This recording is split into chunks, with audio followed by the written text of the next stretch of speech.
Numerical problems on chapter number 4, Work, Energy and Power, FSC Part 1.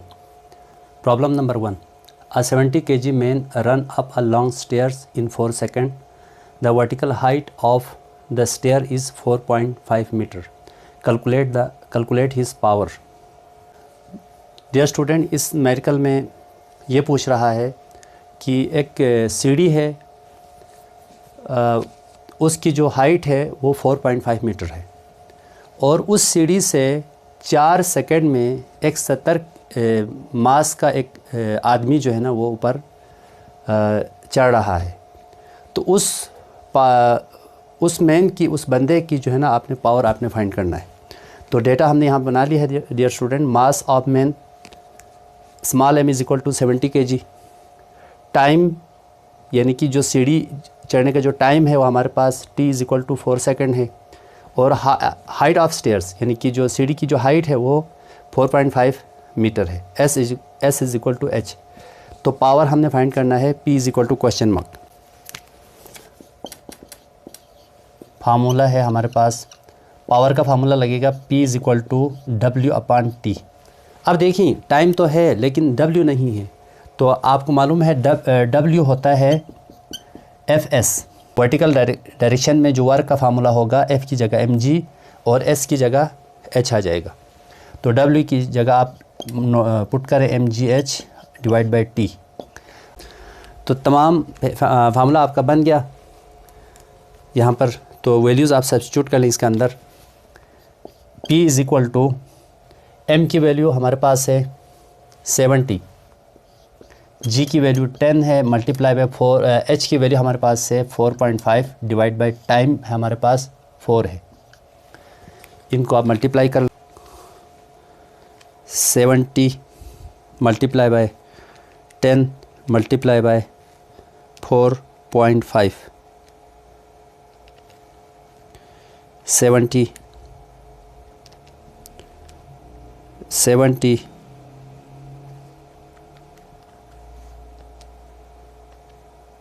से 70 multiply by 10 multiply by 4.5 ये आ रहा है हमारे पास 3150। Power is equal to 3150 divide by time की value 4 है। इसको आप 4 से डिवाइड कर लें।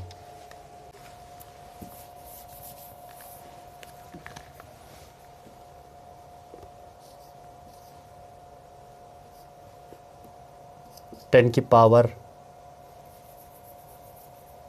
वाट। अच्छा, इसको पावर में आप चेंज करें तो 7.7 मल्टीप्लाई बाई 10 की power 2 watt. This is your required answer.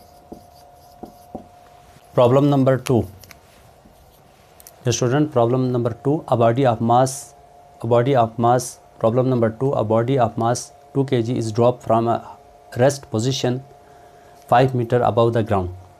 What is its velocity at the height of 3 meter above the ground? Ground से 5 मीटर के हाइट पर, इसको मैंने कहा है initial height h1 5 metre.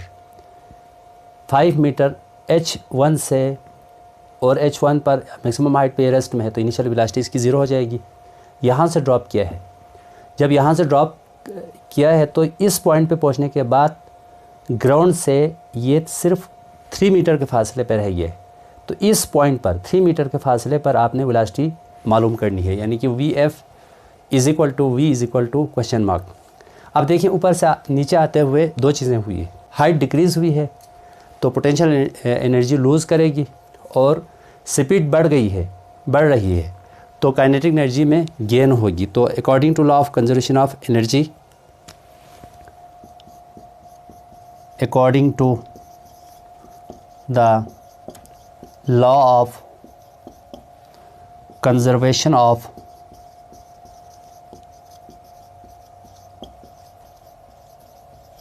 Energy, lose in PE, lose in potential energy is equal to gain in kinetic energy। Potential energy में जो loose है वो हमारे पास है mg h2 minus mg h1। देखिए पहले हमारे पास मैक्सिमम हाइट था h2, वो 5 मीटर था, तो मैंने h2 mg तो कांस्टेंट है, इसके साथ 1 2 नहीं आएगा। आखिर में h1 पर 3 मीटर की हाइट है h1, तो स्टार्टिंग हाइट से, इनिशियल हाइट से मैंने फाइनल को मैंने माइनस कर लिया। इस सिमिलरली जो काइनेटिक एनर्जी होगा हमारे पास 1/2 m v2 square minus 1/2 m v1 square. यहाँ पर हमने फाइनल वेलोसिटी में से इनिशियल को माइनस किया है, क्योंकि वेलोसिटी इंक्रीज़ हुआ है। देखिए इनिशियल फाइनल मैक्सिमम है, इनिशियल कम है, तो मैंने फाइनल में से इनिशियल को माइनस किया। यहाँ हाइट में मैंने इनिशियल में से फाइनल को मैंने माइनस किया, क्योंकि इनिशियल हाइट मैक्सिमम है, तो हम मैक्सिमम वैल्यू में से मिनिमम को हम माइनस करेंगे। तो यहाँ mg कॉमन है, h2 माइनस h1 बच गया अंदर। यहाँ पर 1/2 m v2 square minus v1 square बच गया। m और m कैंसिल कर देंगे। यहाँ पर देखें v1 हमारे पास, यानी कि इनिशियल वेलोसिटी हमारे पास v1 हमारे पास है इनिशियल वेलोसिटी, vi ये हमारे पास 0 है, v2 हमारे पास है ये फाइनल वेलोसिटी है, ये हमारे पास v है, इसमें आप सब्स्टिट्यूट कर लें। तो g into h2 minus h1 is equal to 1/2 v square minus 0 का स्क्वायर, तो ये 0 ख़त्म हो गया। g into h2 minus h1 is equal to 1/2, ये v स्क्वायर रहेगी सिर्फ। अब देखिए ये 2 इधर आ जाएगा, 2g h2 minus h1 is equal to v square. तो v स्क्वायर को मैं पहले लिख देता हूँ, 2g into h2 minus h1, taking root on both side, taking root on both side, we have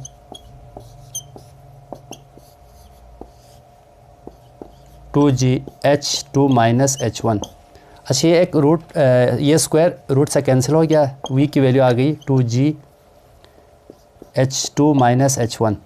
values आप सब्स्टिट्यूट कर लें, g की वैल्यू 9.8 है, h2 की वैल्यू 5 माइनस 3 रूट, तो ये होगा हमारे पास 2 मल्टीप्लाई बाई 9.8 मल्टीप्लाई बाई 2 बची है यहाँ पर, इसका आप रूट ले लें। 2 मल्टीप्लाई बाई 9.8 मल्टीप्लाई बाई 2, ये होगा हमारे पास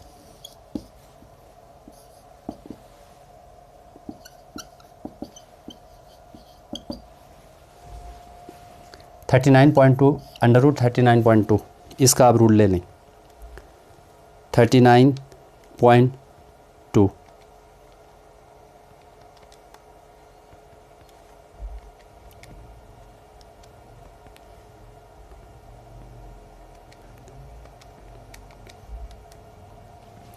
यह आया आपके पास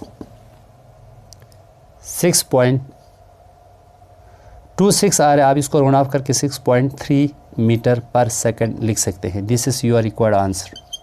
problem number 3, a man pulls a trolley through a distance of 50 metre by applying a force of 100 newton which makes an angle of 30 degree with horizontal, calculate the work done by the man.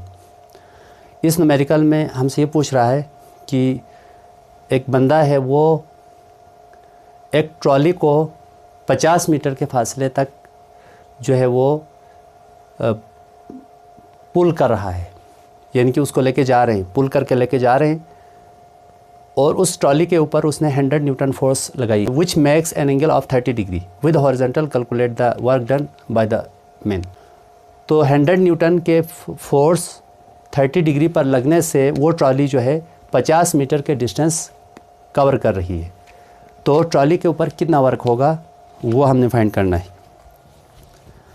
Work का formula हमें मालूम है, as W is equal to FD। ये आपके पास dot product है तो इसको आप चेंज करें, FD cos थीटा। तो W is equal to F की वैल्यू है हमारे पास 100, डिस्टेंस है हमारे पास 50 एंड cos 30। cos 30 की वैल्यू लिख दें ज़रा, cos 30 W is equal to 100 multiply by 50 multiply by 0.866। इन सब को मल्टीप्लाई करें, 100 मल्टीप्लाई बाई 50 मल्टीप्लाई बाई 0.866। यह आ रहा है dear student W is equal to 4330 joule. इसको आप स्टैंडर्ड फॉर्म में भी लिख सकते हैं, W is equal two point last में है, इसको आप फर्स्ट नॉन डिजिट के बाद लेकर जाएंगे तो 4.33 10 की पावर प्लस 3 जूल, लास्ट में ज़ीरो ड्रॉप हो जाता है। This is your required answer. Problem number 4, the roller coaster car starts it's journey from a vertical height of 4 meter on the first hill and reaches a vertical height of only 25 meter on the second hill, where it slows to a momentary stop. It travel a distance of 400 meter. Determine the thermal energy produced and estimate average frictional force on the car whose mass is 1000 kg. Dear student, इस problem में ये पूछ रहा है कि एक roller coaster car है, वो एक जो फर्स्ट हिल से वो नीचे आ रहा है, ये फर्स्ट हिल है, और इसकी जो हाइट है डियर स्टूडेंट H1, इसकी वैल्यू हमारे पास 40 मीटर है। हिल 1 से नीचे आ रहा है और हिल 2 की जो हाइट है हमारे पास H2 है, हमारे पास 25 मीटर है। तो ऊपर से नीचे आते वक्त देखें हाइट डिक्रीज़ हो गई है। जब हाइट डिक्रीज़ हो रही है तो इसका मतलब क्या है? इसका मतलब पोटेंशियल एनर्जी लूज़ हो रही है। जो लूज़ इन पोटेंशियल एनर्जी जो है वो थर्मल एनर्जी में कन्वर्ट हो रही है। तो थर्मल एनर्जी आपने मालूम करना है। थर्मल एनर्जी को मैंने ETH से मैंने ज़ाहिर किया है, और frictional force small f is equal to question mark, ये हमने फाइंड करना है। तो हम सॉल्यूशन पे आते हैं। सॉल्यूशन ई थर्मल यानी कि थर्मल एनर्जी का जो फार्मूला है हमारे पास loss in potential energy, loss in potential energy. देखिए ना, ऊपर से नीचे आते वक्त हाइट कम हो रही तो पोटेंशियल एनर्जी लूज़ हो रही है। जो पोटेंशियल एनर्जी लूज़ हो रही है वो हीट एनर्जी में तब्दील हो रही। तो थर्मल एनर्जी हमारे पास लूज़ इन PE के बराबर होगी। तो लूज़ इन PE को मैं माइनस डेल्टा PE से मैं शो कर सकता हूँ। डेल्टा PE हमारे पास है PE final minus PE initial है। ये फाइनल को मैं 2 से शो करता हूँ, PE2 PE1, फाइनल में से इनिशियल को माइनस कर लिया। अब देखिए यहाँ पर एज पोटेंशियल एनर्जी का फार्मूला है mgh। तो यहाँ आप PE2 की वैल्यू होगी, mg कांस्टेंट है, और h2 हम लिखेंगे यहाँ पर। m1 नहीं आया, mg के साथ 1 2 नहीं आएगा क्योंकि ये कांस्टेंट है, सिर्फ हाइट वेरिएबल है, तो h2 लिखा मैंने। और PE1 की वैल्यू है हमारे पास mgh1, इसमें आप सब्स्टिट्यूट कर लें तो ई थर्मल की वैल्यू आएगी आपके पास माइनस mgh2 माइनस mgh1। देखिए mg कॉमन आउट कर लें, या अब इस ब्रैकेट को आप खोल लें। पहले ब्रैकेट को खोलेंगे तो अंदर साइन चेंज हो जाएगी, mg2 minus plus mgh1।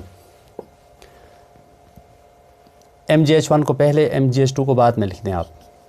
E thermal is equal to mgh1 minus mgh2। mg common ले लें आप, mg कामन h1 माइनस h2। तो ई थर्मल हमारे पास होगा, m हमारे पास है, मास ऑफ कार है हमारे पास 1000 है, g की value 9.8, h1 40, h2 25।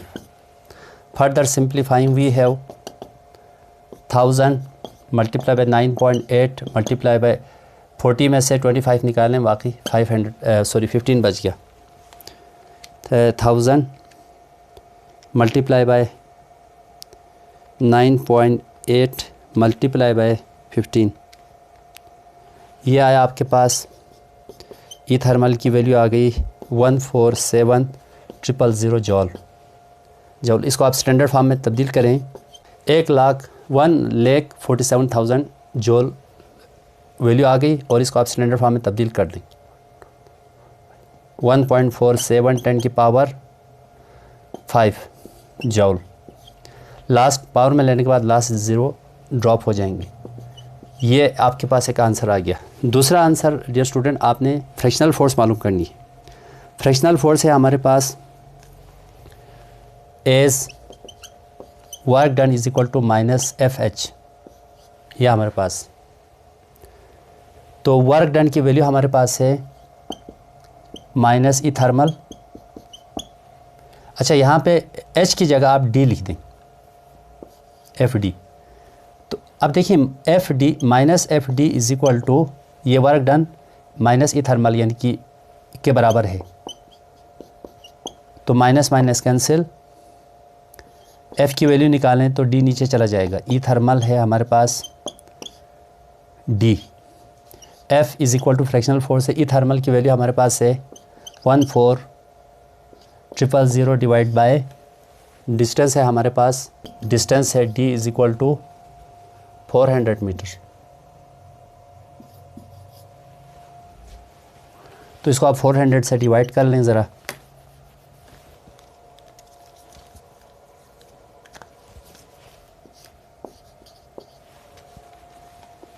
One 47,000 divide by 400,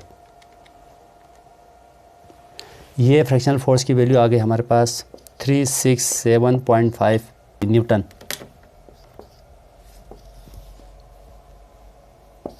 इसको आप स्टैंडर्ड फॉर्म में तब्दील करना चाहें तो आप इसको यूँ लिख सकते हैं 3.67 मल्टीप्लाई बाय 10 की पावर 2 न्यूटन आप लिख सकते हैं। This is your required answer.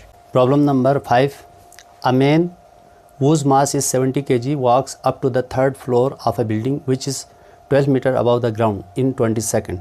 Find his power in watt and horsepower, HP horsepower। इस न्यूमेरिकल में हमसे ये पूछ रहा है, एक पर्सन है उसका मास 70 kg है और वो बिल्डिंग के 3rd फ्लोर पे जा रहा है जो कि ग्राउंड से 12 मीटर के फासले पे है।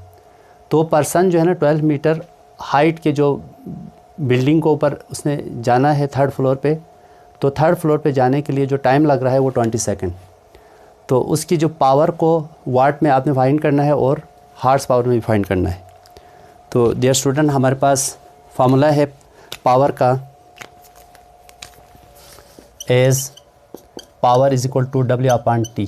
अब देखें ना, वर्क नहीं है तो हमारे पास वर्क हमारे पास से वर्टिकल के लिए वर्क हमारे पास होगा mgh। तो यहाँ W की जगह आप mgh पुट कर सकते हैं। mgh divide by T। तो P is equal to M हमारे पास है 70, G की वैल्यू 9.8 और हाइट हमारे पास है 12, डिवाइड बाय टाइम है हमारे पास 20 सेकंड। इनको आप मल्टीप्लाई कर दें, 70 मल्टीप्लाई बाय 9.8 मल्टीप्लाई बाय 12, यह आंसर आ रहा है हमारे पास P is equal to 823.2 divide by 20। इसको आप 20 से डिवाइड करें, डिवाइड बाय 20। इसको आपने हार्स पावर में चेंज करना है। हमारे पास 1 हार्स पावर है 746 वाट के बराबर होता है। तो इसको आपने हार्स पावर में चेंज करना है। तो 1 वाट होगा हमारे पास, 1 watt is equal to 1 divide by 4 6 HP के बराबर होगा। तो आप इसको आप 746 से डिवाइड करेंगे तो ये हार्स पावर में चेंज हो जाएगा। 411.6 डिवाइड बाय 746 हार्स पावर लिख दें यूनिट। 411.6 डिवाइड बाय 746, या आपके पास आंसर आ रहे हैं 0.55 हार्स